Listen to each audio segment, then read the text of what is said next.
명품 서열도라는 거 들어봤어요? 피라미드 같이 생긴 거? 그 맨 꼭대기에 뭐가 있을까요? 힌트는 주황색 쇼핑백. 남자는 시계, 여자는 백이라는 말이 있어요. 피라미드 꼭대기에 있는 브랜드 백 하나만 사도 1000만 원이 모자라거든요. 근데 이 회사 대표가 이렇게 얘기해요. 우리 제품 사는 거 소비가 아니라 투자야. 우리는 한 땀 한 땀 계속 장인이 수작업해서 만들 거야. 중국에서 안 만들어. 비용 절감 같은 거 없어. 재고가 생기면 야 불태워버려. 이렇게까지 얘기하죠. 놀라운 자신감인데 오늘 주제는 명품의 명품. 모든 명품 브랜드의 끝판왕. 명품의 끝. 에르메스.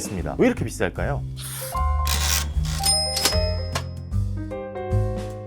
에르메스에서 우리한테 제일 유명한 건 수많은 셀럽들 사진에서 볼 수 있는, 하지만 실제로는 볼 수 없는 상상 속 동물 같은 존재죠. 버킨백입니다. 섹스앤더시티에 유명한 대사가 있어요. 이건 그냥 가방이 아니에요. 버킨백이에요. 킴 카다시안, 빅토리아 베컴 뭐 이런 셀럽들이 버킨백을 수집하고요. 뮤지션 드레이크 같은 경우는 미래의 와이프를 위해서 버킨백을 수집하고 있다. 엄청나죠. 좋겠죠? 셀럽들이 수집하는 아주 희한한 핸드백이에요. 작년 말 한국 기준으로 제일 저렴한 게 1,300만 원부터 시작해서 억대까지 나가요. 특수 가죽의 보석 같은 거 붙으면. 그래도 이거 사려면 돈만 있다고 살 수가 없어요. 2년 넘게 뭐 기다리는 경우도 있어요. 그래서인지 오히려 리셀가가 2배 가까이 더 비싸죠. 심지어 담보대출 중에 아파트 담보대출 있잖아요. 금, 다이아, 시계 담보대출도 있는데 핸드백 중에서는 버킨백만 받는데요. 엄청나죠. 몇 년 전에 무한도전 토토가에서 이정현 씨가 나온 적이 있어요. 그때 2-3천만 원 정도 하는 백이죠. 타조가죽 버킨백 들고 나온 게 화제가 됐거든요. 왜 화제가 됐냐면 그 백도 화제지만 그걸 바닥에 내려놨어요. 사실 유럽이나 해외에서는 튼튼하다고 해서 버킨백에다가 강아지를 넣고 다니더라고요. 강아지를 옮기는 용도로 쓰이는 것도 봤어요. 이럴 정도로 에르메스는 튼튼한 가방이라고 하는데 그렇게 많이 뭐 넣고 다니는 사람들은 잘 없는 것 같아요.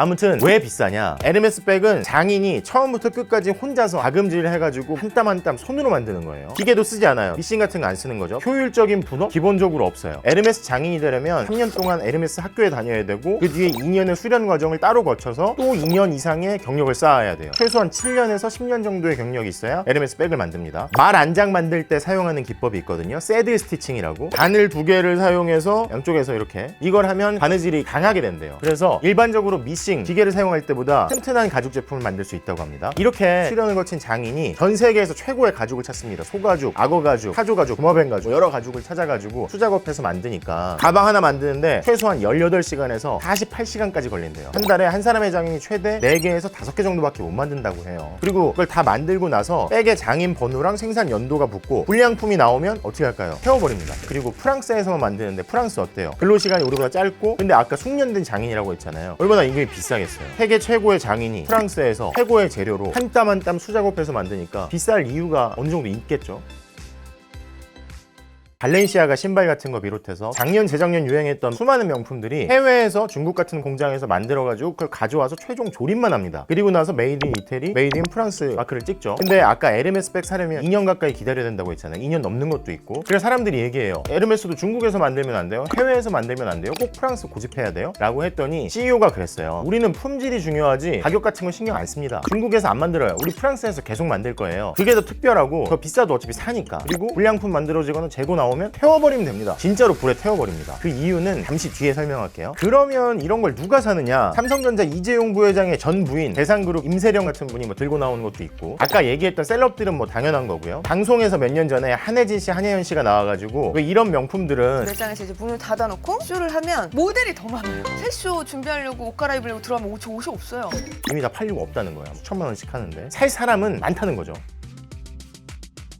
그러면 옛날에는 어땠을까? 옛날에도 이렇게 비쌌을까? 에르메스는 1837년에 파리에서 피에르 에르메스가 마구, 안장 같은 걸 만드는 업체로 시작했어요. 오직 유럽 귀족들만을 위해서. 당시 프랑스 왕세자가 마차에서 떨어져서 죽어요. 말 안장이 좋지 않아서 말이 날뛰다가 일어난 일이다. 이런 소문이 돌면서 품질 좋은 에르메스의 마구가 불티나게 팔려나가죠. 이거랑 비슷한 게 에르메스의 상징 오렌지색 박스거든요. 이것도 2차 대전 때 원래 쓰던 크림색 종이가 부족해서 사람들이 꺼리던 색깔을 쓴 건데 이게 사랑을 받게 되니까요. 벨룸들인가요? 그러다가 1900년 다 돼서야 소매 점을 시작했거든요. 1918년에 처음으로 가죽 골프 자켓을 만들었는데 이게 누굴 위한 거냐? 대영제국 황태자님을 위한 가죽 골프 자켓이었어요. 일반인들은 살 수가 없었던 거죠. 이렇게 완전히 귀족들한테만 파는 브랜드였는데 1930-40년대에 들어가지고 일반인들한테도 저변이 좀 넓혀집니다. 일단은 헐리우드 배우에서 프린세스 오브 모나코가 되고 나중에 비운의 교통사고로 생을 마감한 그레이스 켈리. 워낙 빼어난 미모를 지녀가지고 배우할 때부터 화제였는데 이 사람이 화보 촬영차 모나코에 놀러 갔다가 모나코 군주랑 결혼을 하게 돼요. 그레이스 켈리가 결혼식 때 입었던 웨딩드레스가 아직까지도 화제가 되고 따라하는 셀럽들이 있을 정도로 당대 패션의 아이콘이었어요. 혹시 켈리백이라고 들어봤어요? 1956년에 그레이스 켈리가 임신한 배를 에르메스 백으로 가리고 차에서 내리는 사진이 라이프 잡지에 실려요. 이게 전 세계적으로 화제가 되죠. 에르메스는 이 사진에 착안한 겁니다. 그래서 모나코의 허락을 구해요. 전하, 저희가 켈리라는 이름을 사용해도 되겠습니까? 그러도록 하여라. 허락이 난 거죠. 원래 이 백은 1935년에 출시됐는데 1956년에 켈리백이라는 이름이 붙은 거예요. 아무튼 그레이스 켈리가 들면서 유명해졌고 켈리의 이름까지 붙은 켈리백. 작년 말 기준으로 백화점에서 1,200만 원 정도부터 시작하죠.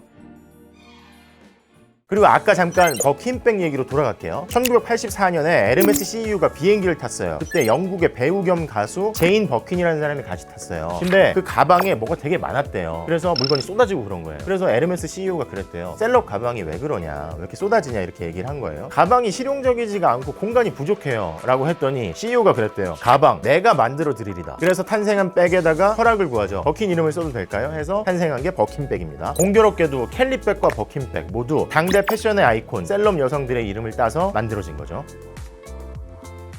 이렇게 에르메스 얘기하면 그럴 수 있어요. 아니 그러면 보통 사람은 안 사요? 몇 천만 원짜리 상품만 있어요? 여성용만 있어요? 일단 가격으로만 따지면 몇십만 원짜리 스카프부터 슬리퍼, 모자 같은 것도 있습니다. 향수도 있고요. 실제로 홈페이지에서 보니까 59만 원짜리 수영복이 이미 품절이더라고요. 그리고 여성용만 있느냐? 남성용도 있어요. 모자, 옷, 가죽 벨트, 지갑, 신발 다 있어요. 가방도 있고. 특히 근데 넥타이가 인기가 있어요. 코로나 한창 나올 때 신천지에 이만희 총회장이 나왔었잖아요. 그 노란 넥타이가 에르메스 넥타이예요. 소위 좀 잘 나간다는 남성들이 에르메스 넥타이를 애용합니다. 백화점에서 30만 원 정도 한 장에 했었는데 지금 가격이 좀 올랐죠. 이 에르메스 넥타이가 처음 나온 게 1949년이에요. 제가 이렇게 쭉 계산해봤어요. 모자, 스카프, 옷, 액세서리, 시계, 구두, 핸드백까지 들면 한 5천만 원은 들겠더라고요. 이럴 순 없겠지. 암튼 이런 식으로 처음에는 귀족들한테만 팔던 에르메스가 점차 일반인들한테도 확대되면서 전 세계적으로 9조 원 가까운 매출을 올리고 한국에서도 매년 수천억 가까운 매출을 올립니다. 예전에 에르메스 CEO가 그랬어요. 우리는 불황도 안 탑니다. 실제로 코로나 사태가 터진 올해 1분기에 루이비통의 LVMH 그리고 구찌의 케어링 그룹 한 17% 가까이 전년 대비 1분기 매출이 떨어졌어요. 하지만 에르메스는 한 7% 하락 정도에서 선방을 합니다. 에르메스 정말 불황을 덜 타는 거죠. 이런 식이니까 LVMH, 케어링 이런 세계적인 명품 그룹들이 에르메스를 막 사고 싶어서 난리예요. 생각해보세요. 구찌 위에 에르메스, 루이비통 위에 에르메스가 있다고 해봐요. 얼마나 좋겠어요 이 그룹들이. 자기 그룹에 남들은 못 가진 최고의 명품 위에 명품을 가진 거니까 몰래 막 주식을 사들이고 막 난리가 났었습니다. 하지만 에르메스 가문이 방어를 잘했어요.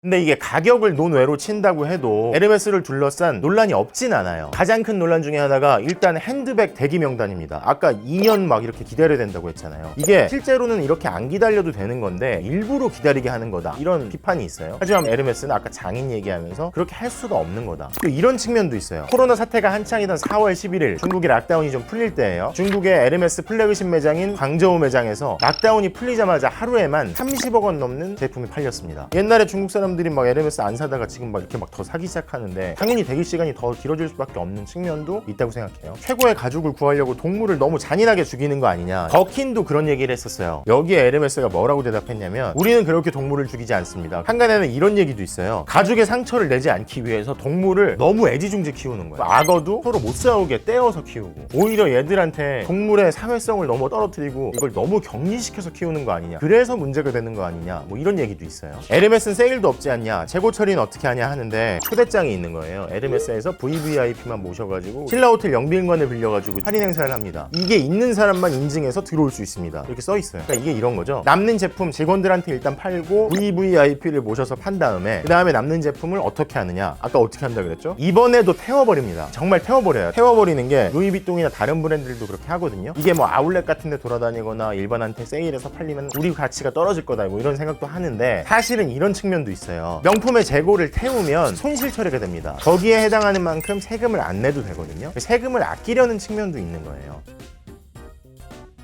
코로나 사태가 터지고 나서 명품 업체들도 인터넷으로 판매를 하는 경우가 많이 늘었어요. 에르메스도 마찬가지인데 이걸 전후해서 에르메스가 인터넷 배송을 할 때 일반 택배 업체를 이용하는 게 아니라 은행에서 왜 현금 수송하는 업체들 있잖아요. 그 업체들을 이용해서 배송을 합니다. 털리면 안 될 거 아니에요. 그 승합차 한 대에 이게 얼마나 많이 들어갈 거야. 스카프만 쭉 넣는다고 해도 이게 얼마나 비쌀 거예요. 인터넷으로 팔기 시작하니까 싼 거는 이미 다 매진이에요. 가방은 볼 수도 없었지. 세계 최대의 명품 그룹들 그리고 여러 회사들이 돈을 벌기 위해서 막 제품들을 더 찍어내죠. 근데 에르메스 에르메스는 지금 6대까지 내려오면서 이거 수작업을 계속 고집하고 프랑스 생산을 고집하면서 브랜드 가치를 지켜온 측면은 대단한 거 아닌가. 물론 제가 살 일은 없을 수 있겠지만 근데 너무 부럽지도 않아요. 사실 너무 비싸가지고. 이 전편에는 그런 얘기를 드렸었죠. 이게 어떻게 될까요? 계속 가치를 지켜나갈 수 있을까요? 이런 말씀을 드렸었는데 사실 뭐 에르메스를 두고는 제가 그런 말씀을 드릴 게 없는 것 같습니다. 에르메스를 사든 안 사든 많은 분들이 부자 되셨으면 좋겠다는 생각을 하면서 마치겠습니다.